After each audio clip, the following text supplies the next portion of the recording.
Olá pessoal, tudo bem? Meu nome é Pimentel Filho. Iremos resolver aqui algumas questões de raciocínio lógico da ESAF, voltadas principalmente para o concurso de auditor fiscal da Receita Federal. É claro que o assunto raciocínio lógico tem sido amplamente cobrado em diversos outros concursos. Logo, a resolução destas questões também servirão de base para qualquer concurso onde seja cobrado o assunto raciocínio lógico. São questões fáceis e rápidas de resolver. Iremos tentar indicar para vocês a melhor forma de pensar, de organizar e de raciocinar sobre a questão. Vamos à primeira questão. A questão é uma questão do concurso de auditor fiscal da Receita Federal de 2010. A questão é a seguinte: 3 meninos, Zezé, Zozó e Zuzu, todos vizinhos, moram na mesma rua em casas contíguas. Todos os 3 meninos possuem animais de estimação de raças diferentes e de cores diferentes. Sabe-se que o cão mora em uma casa contígua à casa de Zozó. A calopsita é amarela. Zezé tem um animal de 2 cores, branco e laranja. A cobra vive na casa do meio. Assim, os animais de estimação de Zezé, Zozó e Zuzu são, respectivamente. Então, pessoal, vamos analisar as informações que a questão nos dá e tentar organizá-las em uma tabela. Vejamos. A cobra vive na casa do meio. Então, temos a cobra na casa do meio. Sabe-se que o cão mora em uma casa contígua à casa de Zozó. Ora, se o cão mora em uma casa contígua à casa de Zozó, logo o cão mora à esquerda de Zozó ou ele mora à direita de Zozó.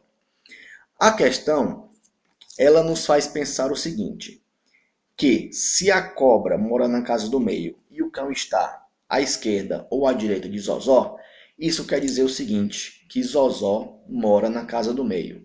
Ora, se Zozó mora na casa do meio, nós já sabemos que a cobra é o animal de estimação de Zozó. E é claro, se o cão está à esquerda da casa de Zozó, a calopsita só pode estar à direita.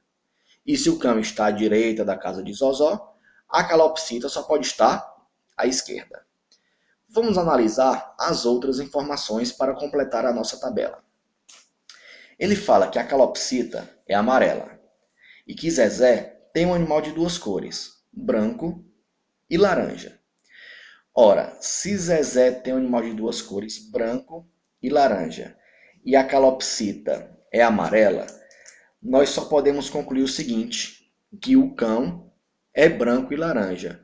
Logo, o animal de estimação de Zezé só pode ser o cão. Como nós temos 3 personagens, Zezé, Zozó e Zuzu, nós podemos concluir que o animal de Zuzu só pode ser a calopsita. Logo, completando a nossa tabela, a nossa questão foi rapidamente resolvida. Nós temos que os animais de estimação de Zezé, Zozó e Zuzu são, respectivamente, o cão, a cobra e a calopsita. Opção letra A. Não foi fácil? Então, pessoal, como eu falei, basta vocês separarem as informações que a questão te dá e tentar jogar estas informações em uma tabela. Completando a tabela, logo a questão estará resolvida facilmente. Ok? Vamos à segunda questão? Vamos lá. A segunda questão é uma questão de auditor fiscal de Minas Gerais de 2005, também da ESAF. A questão é a seguinte. Ana, Beatriz, Carla e Denise vão participar de um desfile de modas. A promotora do desfile determinou que as modelos não desfilarão sozinhas, mas sempre em filas formadas exatamente por 4 das modelos. Além disso, a última de cada fila só poderá ser ou Ana, ou Beatriz, ou Carla ou Denise. Finalmente, Denise não poderá ser a primeira da fila. Assim, o número de diferentes filas que podem ser formadas é igual a. Então, vamos primeiro extrair os dados que essa questão nos dá. Primeiro, ele fala que são 7 modelos, entre elas Ana, Beatriz, Carla e Denise. A segunda informação é que as modelos desfilarão em filas de 4 modelos. Terceira informação, a última de cada fila só poderá ser ou Ana, ou Beatriz, ou Carla ou Denise, e não qualquer uma das 7. E a quarta informação é que Denise não poderá ser a primeira da fila, em hipótese alguma. Então, com estas 4 informações, vamos resolver a nossa questão. Vejamos. A questão nos diz que apenas Ana, Beatriz, Carla ou Denise podem ocupar a última posição da fila.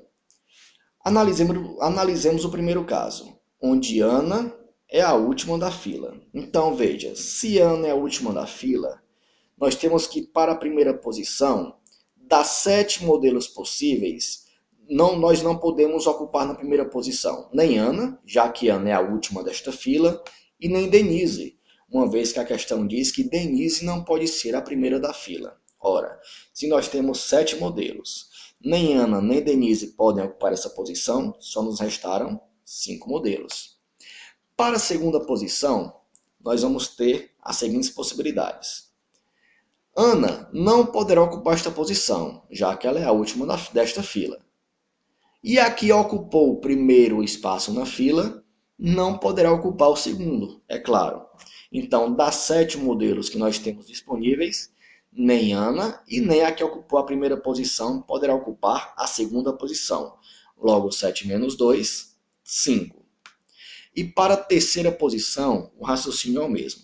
Na terceira posição, nem pode ser ocupado por Ana, nem pela modelo que ocupou a primeira posição e nem pela modelo que ocupou a segunda posição. Logo, 7 menos 3, 4.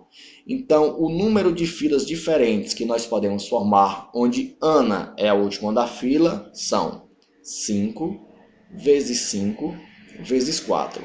Então, temos 100 possibilidades. O raciocínio é idêntico para Beatriz e Carla. Nós iremos encontrar 100 filas diferentes, onde Beatriz é a última da fila, e 100 onde Carla é a última da fila. Vamos analisar a terceira condição, quando Denise for a última da fila. Ora, se Denise for a última da fila, nós temos o seguinte. Para a primeira posição, quando Denise for a última, nós temos quantas possibilidades? Nós temos 7 modelos, menos a própria Denise, que já é a última da fila. Logo, 7 menos 1, 6. Seguindo esse raciocínio, para a segunda posição, nós temos 7 modelos, menos a Denise, que já é a última, menos a modelo que ocupou a primeira posição. Logo, 7 menos 2, 5. Para a terceira posição, nós temos 7 menos a Denise, menos a primeira, menos a segunda. Logo, 7 menos 3, 4. Logo, a quantidade de filas quando Denise for a última da fila são 6 vezes 5 vezes 4, que dá 120.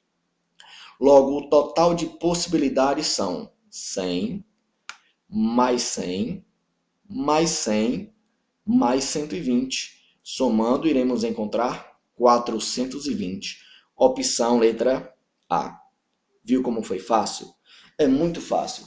Basta você separar os dados que a questão te dá, observar e trabalhar com eles. Vamos à nossa terceira e última questão desse nosso primeiro encontro. É uma questão também da ESAF, de Auditor Fiscal de Minas Gerais, de 2005. A questão fala o seguinte: se André é culpado, então Bruno é inocente. Se André é inocente, então Bruno é culpado. Se André é culpado, Léo é inocente. Se André é inocente, então Léo é culpado. Se Bruno é inocente, então Léo é culpado. Logo, André, Bruno e Léo são respectivamente. Veja que a questão a princípio parece um pouco confusa. Nós temos nela 3 personagens, André, Bruno e Léo. Para cada um deles temos 2 possibilidades, ou se é culpado ou se é inocente. Então vejamos, André ou é culpado ou é inocente, 2 possibilidades. Bruno, ou é culpado ou é inocente. Duas possibilidades. Léo, ou é culpado ou é inocente. Duas possibilidades. Então, nós vamos ter, combinando esses resultados, 2 vezes 2 vezes 2, 8. Então, são 8 possibilidades diferentes, ou seja, 8 casos diferentes. Coloquemos estes 8 casos possíveis em uma tabela e observemos um a um. Colocamos aqui na primeira coluna os casos, de 1 a 8, já que são 8 possibilidades. E em cada coluna, preenchemos com as condições para André, Bruno e Léo, formando uma tabela com todas as combinações possíveis, onde se é inocente ou se é culpado. Com os dados que a questão nos forneceu, vamos analisar um a um. Então vejamos. A questão diz, se André é culpado, então Bruno é inocente. Ora, se André é culpado, então Bruno é inocente, observemos que já saem os casos 5 e 7, onde André é culpado e o Bruno é culpado. Então já estão eliminados os dois casos, 5 e 7. Vamos raciocinar assim para todas as informações que a questão nos der. Se André é inocente, então Bruno é culpado. Se André é inocente, então Bruno é culpado. Ora, se André é inocente, Bruno é inocente, está eliminado. E se André é inocente, Bruno é inocente, também está eliminado. Estão eliminadas as possibilidades 3 e 4. Se André é culpado, então Léo é inocente. Observem que neste caso já saem os casos 5 e 8. Raciocinando da mesma forma, nós temos se André é inocente, Léo é culpado. Observando a tabela, você verá que já sairão os casos 2 e 4. E por último, se Bruno é inocente, então Léo é culpado. Já saem os casos 4 e 6. Observem que, eliminando caso a caso, nós temos que eliminamos o caso 8, eliminamos o caso 7, eliminamos o caso 6, o caso 5, o caso 4, o caso 3, o caso 2. Logo nos restou apenas o caso 1. O caso 1 diz que André é inocente, Bruno é culpado e Léo é culpado. Logo, a opção letra B, inocente, culpado e culpado. Não foi fácil? Pessoal, por mais difícil que a questão pareça ser, tente organizá-la, tente separar os dados. Se possível, jogue os dados em uma tabela. Como eu já falei, jogando os dados em uma tabela, a questão se resolverá por si só. Então é isso, pessoal. Esse foi o nosso primeiro encontro. Espero que vocês tenham tirado proveito e a dica que eu dou é o seguinte: tentem resolver questões semelhantes. Resolvam exaustivamente. Vocês verão que no começo pode parecer um pouco complicado, mas com o tempo, a cada questão resolvida, o raciocínio vai fluir muito mais facilmente e você com certeza obterá êxito na sua jornada. Muito obrigado e até o próximo encontro. Tchau!